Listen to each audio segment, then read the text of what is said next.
Olá pessoal, tudo bem? Essa é a nossa quarta aula sobre a carta de Romanos e vamos começar o capítulo 2 de Romanos hoje. Hoje é domingo, dia 5 de abril. Antes de começar a aula propriamente dito, eu queria apresentar algumas coisas, alguns materiais para vocês tomarem conhecimento e se prepararem para a aula. Na descrição do nosso grupo no WhatsApp, está uma lista com a sequência das aulas e com os links onde vocês encontram os materiais que foram produzidos até agora. Se essa é a sua primeira aula, sugiro que você comece do princípio. Mas se você estiver muito atrasado, não tem problema se assistir essa aula não. Você vai ser abençoado também e vai conseguir pegar muita coisa importante da Palavra de Deus que nós estamos estudando hoje. Quero apresentar para vocês alguns materiais. Esse daqui é o livro que nós estamos usando para nos ajudar a entender e interpretar o texto bíblico. É um comentário de Romanos, feito pelo pastor Timothy Keller, publicado pela editora Vida Nova. Tá? Então nós temos usado muito esse material, muita coisa do que eu, o Kevin e o Felipe estamos falando é desse material. Às vezes a gente nem cita a fonte porque nós estamos direto trabalhando esse texto do Keller, tá? Mas é do Keller. Nessa aula que eu vou trabalhar com vocês, o Keller cita e trabalha 3 autores. Na hora que eu usar o pensamento desses autores, eu espero lembrar de citar para vocês, mas eu quero apresentar o material deles. Nós temos todos em português. O Keller cita bastante John Stott, o estudo dele de Romanos, publicado pela editora ABU, e agora tem uma versão reduzida, publicado pela editora Ultimato. Mas o que o Keller usa é esse comentário aqui, bem grosso, do Stott de Romanos. Um ótimo material, tá? Ótimo material. Outro autor que é citado pelo Keller nessa aula é o Francis Schaeffer. Ele cita esse material aqui, A Obra Consumada de Cristo, de Francis Schaeffer. Tá? Também foi consultado para preparar esse material. Nós vamos citar aqui uma fala do Schaeffer muito legal. E um outro autor que é citado nesse capítulo é o C.S. Lewis. O livro dele, Cristianismo Puro e Simples. Esse livro aqui já é edição nova da Thomas Nelson, muito bonita. Tem um outro livro muito legal do Lewis que trabalha bastante com esse tópico, que a gente vai citar hoje na aula, que é a Abolição do Homem. Eu não estou com o livro aqui para mostrar para vocês. O nosso seminarista Luan tá com o meu livro. Espero que ele esteja cuidando bem do livro, mas mais do que isso, fazendo bom uso desse material. Mas é um material muito legal para a aula, para o tópico que nós vamos estudar hoje, tá bom? Antes de começar a aula propriamente dito, preciso fazer algumas revisões rápidas. Queria lembrar algumas coisas importantes para o tópico dessa aula. A primeira coisa que nós precisamos lembrar é que quem escreveu essa carta foi o apóstolo Paulo.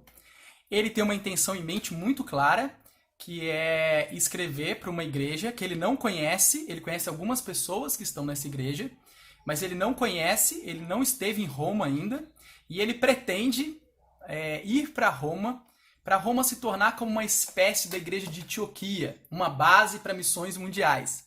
E a intenção dele é ir para a Espanha, e Roma poderia ser esse celeiro aonde a igreja enviaria ele e outros missionários para uma região do mundo ainda não alcançada pelo Evangelho de Jesus Cristo.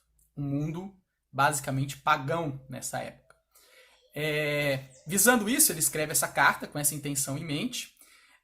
É uma igreja muito conhecida já, e Paulo escreve a doutrina do Evangelho, que ele prega há mais de 20 anos já. Paulo já é um ancião nessa altura em que ele escreve a carta aos Romanos, tá bom? Outra coisa importante que nós precisamos lembrar é o versículo 16 e 17 do capítulo 1 de Romanos, que para muitos autores é o versículo central, seria o resumo da epístola de Paulo aos Romanos. Lá Paulo fala que o justo viverá pela fé. A gente viu lá que foi a grande tese da reforma protestante, a justificação pela fé. Mas algo muito importante também que nós vimos nessa aula é que um versículo anterior, no 16, Paulo fala que ele não se envergonha do Evangelho, porque é o poder de Deus para a salvação de todo aquele que nele crê. E nós estudamos na aula, na primeira aula, por que as pessoas se envergonham do Evangelho. E o Evangelho revela a nossa miséria e revela a graça de Deus para a nossa salvação e redenção. E aí muitas pessoas se envergonham do Evangelho porque não querem ver, não querem reconhecer a sua miséria revelada e a sua total dependência de Deus e incapacidade para fazer qualquer coisa para a sua própria salvação. Essa foi uma aula muito importante que o Kevin deu para nós. No domingo passado, quem deu a aula foi o Felipe, e nós vimos os versículos 18 a 32 do capítulo 1. Nós concluímos esse capítulo. E algo importante que nós vemos nesse capítulo é Paulo expondo os ídolos do coração do homem e mostrando esse estado de decadência pecaminoso, né? A consequência, o desastre da queda e como que o homem perverte as coisas da criação, né? Como que a sua mente vai se tornando obstinada para o pecado, escurecida do conhecimento de Deus, como que ele vai convertendo verdade em mentira, se perdendo no meio do caminho e chega ao ponto da idolatria, de adorar as coisas e seres criados e não o Criador que deveria ser adorado. E a gente viu isso, e Paulo faz uma crítica forte, principalmente no final dos versículos 28 a 32, ao estilo de vida pagão. Esse é um ponto importante para a gente retomar aqui, porque a igreja de Romana era composta por judeus da dispersão e por gentios convertidos ao evangelho. Então havia uma tensão, assim como haviam em várias igrejas primitivas, essa tensão entre os judeus e os gentios. Aqueles que observavam e tinham a lei de Moisés e aqueles que não tinham, que se converteram ouvindo a mensagem do evangelho de Cristo Jesus. E Paulo escreve nessa parte, no final do capítulo 1, e provavelmente os judeus que estavam na igreja estavam vibrando com a mensagem de Paulo. É isso mesmo, é isso mesmo. Mas agora no capítulo 2, o que nós vamos ver é que Paulo começa a mostrar que os judeus não estão numa situação diferente dos gentios. Eles também estão perdidos em seus pecados e eles precisam do mesmo evangelho de Cristo, sem o qual não há salvação, não há redenção. Então é isso que nós vamos ver agora, os judeus e os gentios no mesmo barco. Todos precisam do evangelho. Todos estão destituídos da glória de Deus e são justificados gratuitamente por meio do seu Filho amado, Jesus Cristo. Então nós vamos ver isso na aula e eu convido você para me seguir agora e olhar para o texto bíblico. Mas se você ainda não leu, Romanos capítulo 2, versículos 1 a 16, pausa o vídeo, lê o texto e vem comigo. Pessoal, então como vocês estão vendo aí, nós estamos diante do texto capítulo 2, versículos 1 a 16 de Romanos. A tradução que eu estou usando é NVI, Nova Versão Internacional, tá? Começando aqui a leitura do nosso texto, nós vamos fazer por blocos, tá bom? Vou fazer primeiro dos blocos 1 a 4, versículos 1 a 4, depois dos versículos 5 a 11, e depois a gente vai concluir dos versículos 12 a 16, ok? Então, começando o primeiro bloco do texto, portanto, você que julga os outros é indesculpável, pois está condenando a si mesmo naquilo em que julga, visto que você, que julga, pratica as mesmas coisas, sabendo que o juízo de Deus contra os que praticam tais coisas é conforme a verdade. Assim, quando você, um simples homem, os julga, mas pratica as mesmas coisas, pensa que escapará do juízo de Deus? Ou será que você despreza as riquezas da sua bondade, tolerância e paciência, não reconhecendo que a bondade de Deus o leva ao arrependimento? Meus queridos, então, nós estamos diante do texto, nós temos aqui esse portanto, né? A gente vê uma conexão com o texto anterior, quando Paulo estava condenando o modo de vida pagão, em desobediência e rebeldia a Deus. E agora, a gente começa a perceber que Paulo se dirige aos judeus. E ele mostra que os judeus estão no mesmo barco que os pagãos. Se por um lado, aqueles que desobedecem a Deus, que não se importam com Deus, com a palavra de Deus, rejeitam ele no mundo que ele criou, são condenáveis diante de Deus, o que Paulo vai mostrar aqui para nós é que também aqueles que são religiosos e confiam na sua justiça própria também são condenáveis diante de Deus, porque não confiam no Evangelho. Então vamos ver como que Paulo constrói esse argumento. Então ele diz aqui para nós, ó, você, esse você aqui ele está se referindo diretamente aos judeus, mas serve para nós também, tá? Para você e para eu, hoje no século 21. Você, meu irmão, você judeu que julga os outros, que julga os pagãos, você também é indesculpável, da mesma forma. Por quê?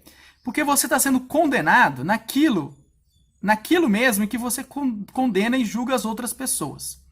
Visto que você que julga, pratica as mesmas coisas. O que Paulo quer dizer com isso? Paulo quer dizer o seguinte, meus irmãos, não adianta a gente aplicar a lei para os outros e não aplicar ela para nós mesmos. Pensa bem, quantas vezes você julgou uma pessoa e naquilo mesmo que você julgou o outro, você cometeu o mesmo erro?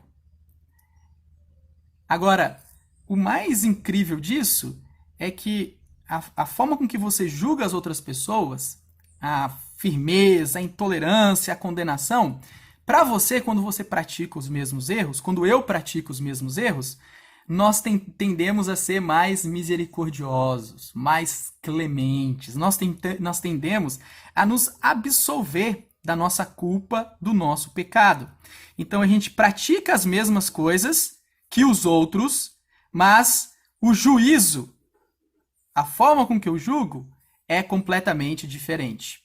Por que isso? Por que que eu faço isso?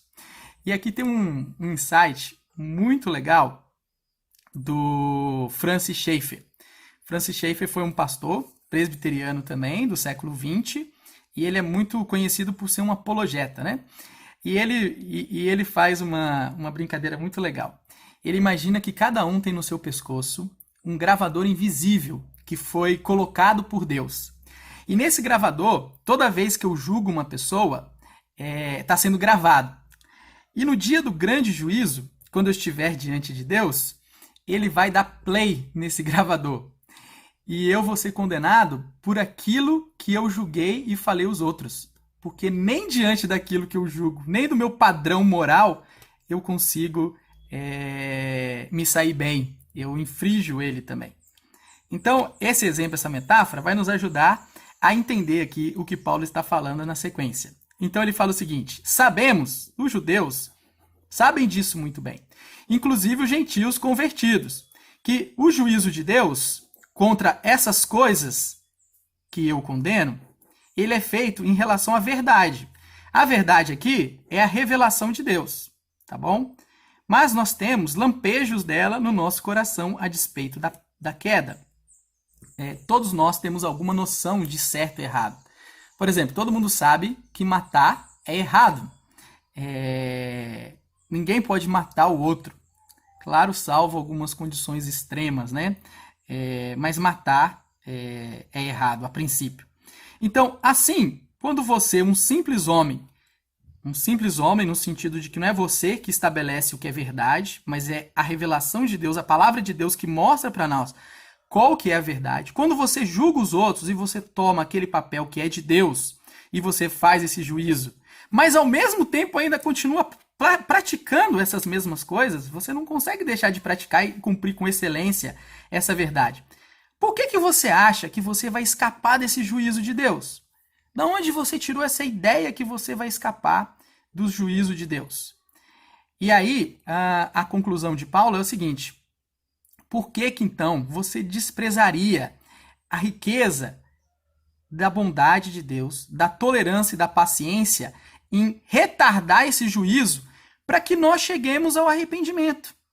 Reconheçamos a nossa situação e não coloquemos a nossa confiança em nós mesmos. Então, esse é o problema dos judeus. E aí é por isso que ele faz essa pergunta: por que, diante dessa bondade, tolerância e paciência de Deus em retardar o juízo para a gente chegar ao arrependimento, por que essa bondade de Deus não está te levando a essa situação? Porque, de fato, você tem o mesmo problema que os pagãos. Você não reconhece a sua dependência de Deus.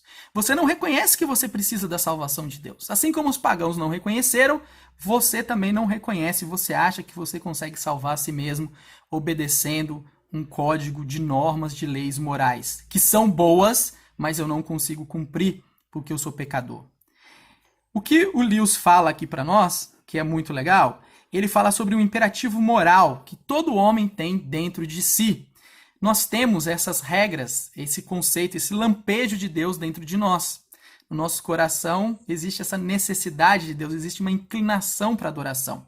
Mas também existe esse conceito daquilo que é certo e errado. Claro que numa cultura para outra varia alguma coisa, né? A gente viu nos versículos 18 a 32 do capítulo 1, de que os homens suprimem a verdade pela mentira, por causa do pecado e da queda. Mas ainda assim, temos os lampejos de verdades no coração impresso, na mente, na consciência de cada um. Passando para o segundo bloco do texto, eu quero mostrar aqui para vocês, deixa eu avançar um pouquinho aqui, a minha plataforma. Então, olha só, versículos 5 a 11. Vamos observar como que Paulo continua a argumentação dele. Olha só o que ele diz para nós. Contudo, por causa da sua teimosia e do seu coração obstinado, você está acumulando ira contra si mesmo, para o dia da ira de Deus, quando se revelará o seu justo julgamento. Então, olha só, o que Paulo aqui está falando para os judeus? Ele está falando o seguinte: porque o seu coração é obstinado e teimoso e não chega ao arrependimento, você só está acumulando ira para o dia da justiça de Deus. Então você será condenado assim como o gentio. Agora, olha que interessante. Paulo mostrou e expôs a idolatria, o coração idólatra dos pagãos no capítulo anterior. Inclusive dos judeus, mas eles não perceberam isso. Então Paulo agora deixa isso muito mais claro e patente. Agora, olha que interessante, a gente perde um pouco isso no português, mas quando a gente vê no original, as palavras que são usadas no grego para teimosia e obstinação do coração é esclerotes, para teimosia, e obstinado é ametonoites. E essas mesmas palavras, elas são utilizadas no Antigo Testamento na Septuaginta. A Septuaginta foi a primeira tradução que foi feita do Antigo Testamento, do hebraico para o texto grego, mais ou menos entre o século 3 e 2 antes de Cristo, tá? Nessa tradução na Septuaginta, quando aparecem essas duas palavras e expressões, elas estão normalmente relacionadas com idolatria. Um exemplo disso, que o Timothy Keller mostra pra gente, está em Deuteronômios 9, 27. A gente percebe lá, naquele texto, quando o povo é condenado por causa da idolatria, quando Moisés está lá no monte, recebendo os mandamentos, os 10 mandamentos e a revelação de Deus, quando ele desce do monte, o povo se perverteu em idolatria. E ali, Moisés usa essas palavras e essa ideia se referindo aos culpados de idolatria. Então, quando a gente vê essas palavras, está subentendido, são expressões muito parecidas que Paulo está usando, que ele está se referindo a um contexto de idolatria, parecido com aquele que está acontecendo no Antigo Testamento. E muito parecido com o que ele falou no final do capítulo 1 de Romanos. Então ele está acusando os judeus de idolatria, da mesma forma que os pagãos são idólatras. Agora, qual seria a idolatria dos judeus? A idolatria dos judeus estaria na sua religião, na sua regra. Olha que coisa bizarra isso, meus irmãos.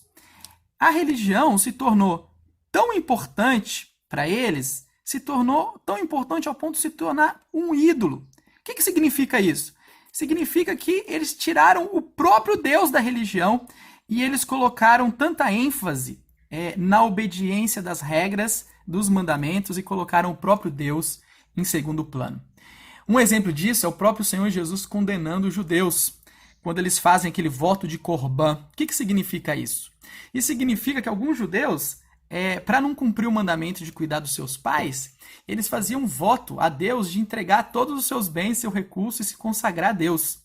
E aí, para fazer um ato de adoração, de serviço e dedicação a Deus, eles anulavam um mandamento de Deus em cima de um mandamento humano que eles criaram. Então mostra como que a religião se tornou central e um ídolo para eles. Olha que estranho essa situação. Eles se tornaram tão idólatras contra Deus, assim como os gentios, mas e porque eles confiam na observação das leis e de mandamentos, né? O que eles não conseguiram na prática e na verdade. O que Paulo fala que vai acontecer com eles? Deus vai retribuir cada um conforme o seu procedimento. Então, dessa forma que vocês agem, Deus vai retribuir vocês no dia do juízo. Mas esse daqui é um verso muito difícil, né, da gente entender. O que Paulo quer dizer com isso? Paulo quer dizer que se eu fizer o bem, Deus vai me retribuir com bem. Se eu fizer o mal, Deus vai me retribuir com mal.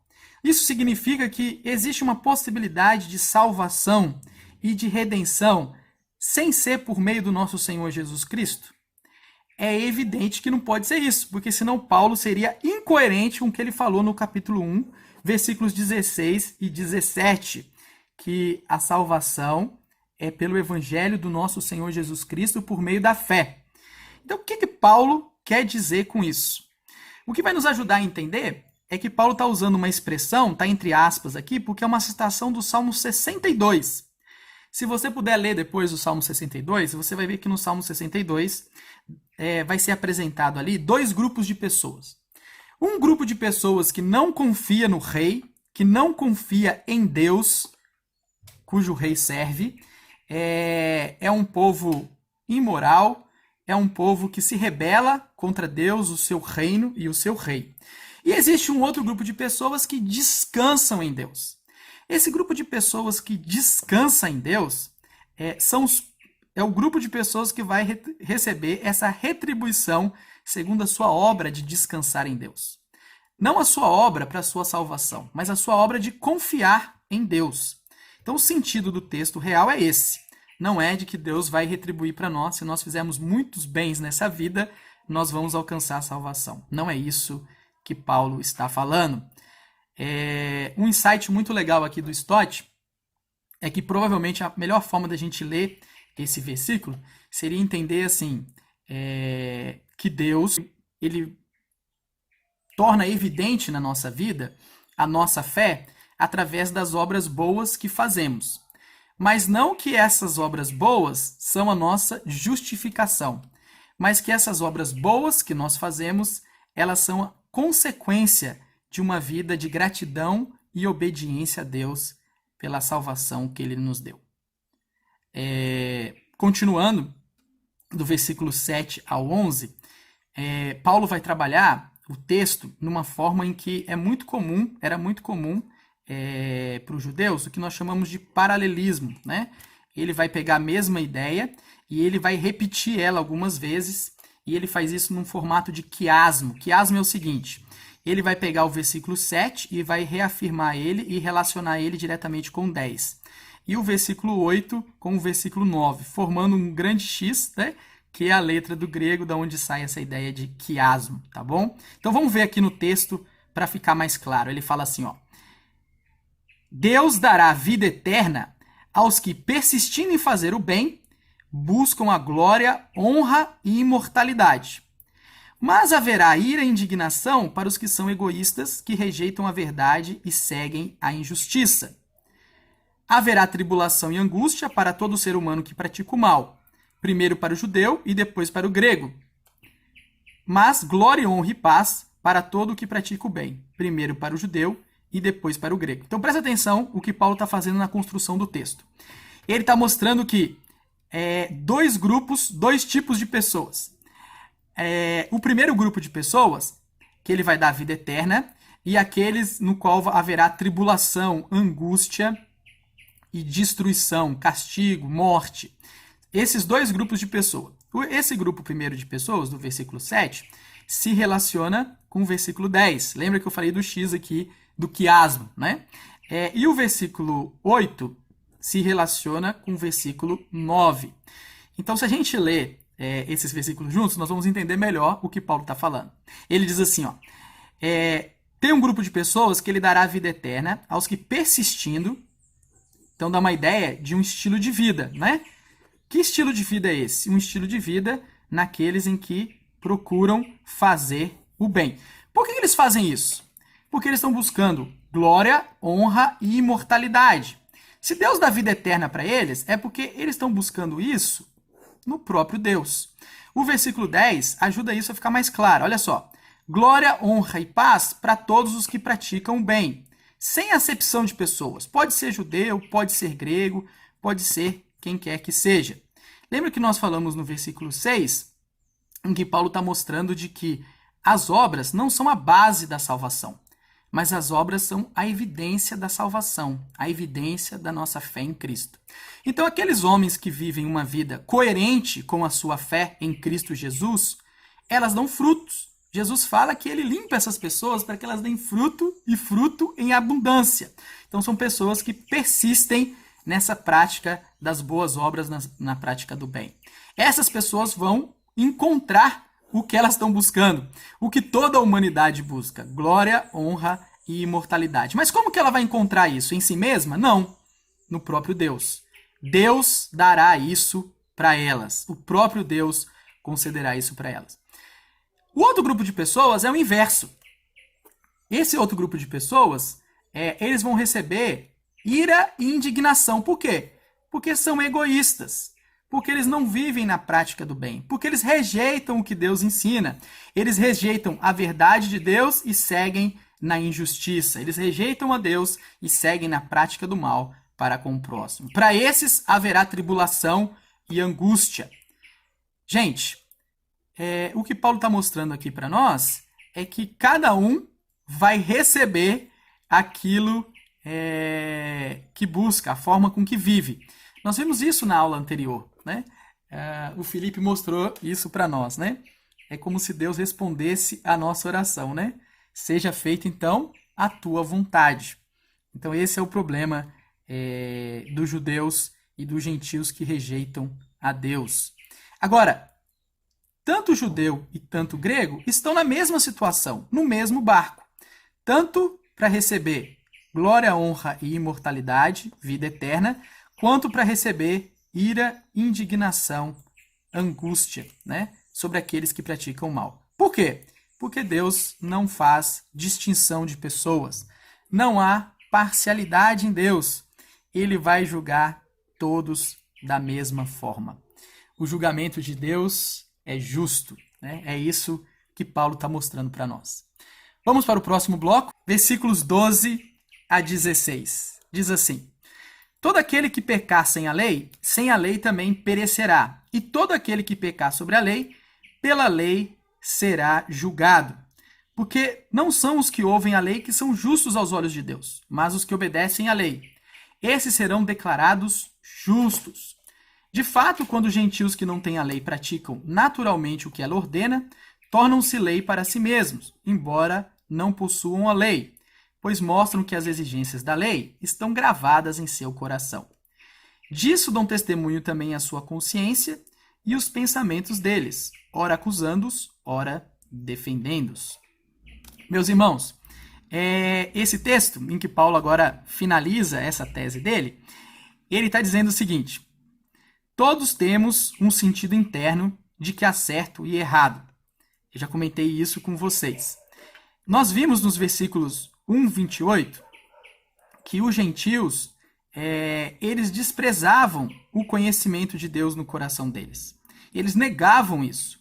O versículo 25 mostra que eles trocavam a verdade de Deus pela mentira. Esse é o grande problema da idolatria. E é isso aqui que Paulo está mostrando para nós. Então, todo aquele que pecar sem a lei, ele vai perecer sem ela, porque na sua própria consciência ele sabe o que é certo e errado. E a mesma coisa que ele está falando para os judeus, né? Com a lei, se eles obedecem, pela lei, eles serão julgados. Tá? Aquela imagem aqui do gravador, que a gente viu lá do Francis Schaeffer, ela é muito útil, né? No dia do juízo, Deus vai tocar esse gravador, em que nós conhecemos e temos padrões morais já estabelecidos, e ele vai mostrar que pelos nossos próprios padrões morais nós somos reprováveis. Então, Paulo está reafirmando isso daqui para nós. Ele não quer dizer que há alguma espécie de salvação longe do Evangelho de Cristo Jesus, mas ele está mostrando que todos estão condenados por não conseguirem viver à altura do padrão moral de cada um, por mais baixo que seja esse padrão moral. Porque, na verdade, com o outro eu sou exigente, mas comigo mesmo eu sou relaxado. Um exemplo muito claro disso é a forma com que nós lidamos com os políticos, né? Nós condenamos os políticos pela roubalheira, por agir sempre em interesse próprio. Mas o estilo de vida do brasileiro, na prática, como a gente faz negócio, como nós nos relacionamos com dinheiro, com as leis, com a ordem, com o senso comum, de civilidade, a gente age na prática da mesma forma que os nossos políticos. Na verdade, eles são uma bela representatividade da nossa sociedade, de como nós vivemos, e mostra esse estado tão reprovável nosso, né? Eu acho que isso ajuda a gente a entender um pouco, né? E entender isso daí. Então, Paulo deixou claro para nós que as exigências da lei estão gravadas no coração do homem. E é isso que o condena, né? A sua própria consciência e os seus próprios pensamentos os acusam. Ou os defende, né? É claro que a cultura vai influenciar bastante, e essa questão do homem desprezar e trocar a verdade pela mentira vai afetar nessa questão da acusação e da defesa interna da sua consciência, tá bom? Para concluir a aula, então, espero ter ficado claro, hein? Depois vocês mandam perguntas. Como que Paulo termina falando aqui, ó? Ele diz o seguinte: isso tudo se verá no dia em que Deus julgar os segredos dos homens. Lembra do gravador. Quando desse dia do juízo, quando Deus julgar os segredos do coração do homem, aquelas coisas que só o nosso Deus vê, os intentos do nosso coração, as motivações de cada coisa que nós fazemos ou pensamos. Isso significa, meus irmãos, que sem ira não há necessidade de evangelho, de cruz. A cruz de Cristo está diretamente relacionado com a questão da ira, do juízo, do dia da condenação. Porque existe um dia em que todos nós vamos ter que prestar contas diante de Deus, é que Cristo morreu na cruz. É isso que o evangelho do nosso Senhor Jesus Cristo fala. Por que Cristo morreu na cruz?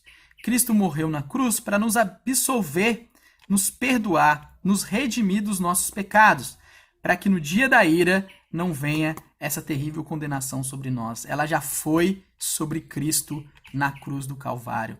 A ira de Deus já repousou em Cristo. Então, tanto os judeus quanto os gentios, se eles não confiarem no evangelho do nosso Senhor Jesus Cristo, que Paulo prega, aqui quem prega é Paulo, se eles não confiarem no evangelho do nosso Senhor Jesus Cristo, todos estão fadados à condenação no dia do juízo.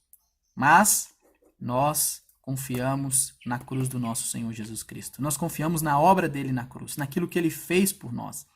Ele já suportou a ira no nosso lugar. E por meio do seu sacrifício substitutivo, nós somos perdoados e recebemos a justiça de Deus. Meus irmãos, essa foi a aula desse domingo. Espero que tenha ajudado. E eu vou terminar agora com uma aplicação muito legal para vocês. Vem comigo! Pessoal, queria terminar com essa aplicação final. Uma sacada muito legal do Keller, e eu nunca tinha pensado nisso no livro de Romanos.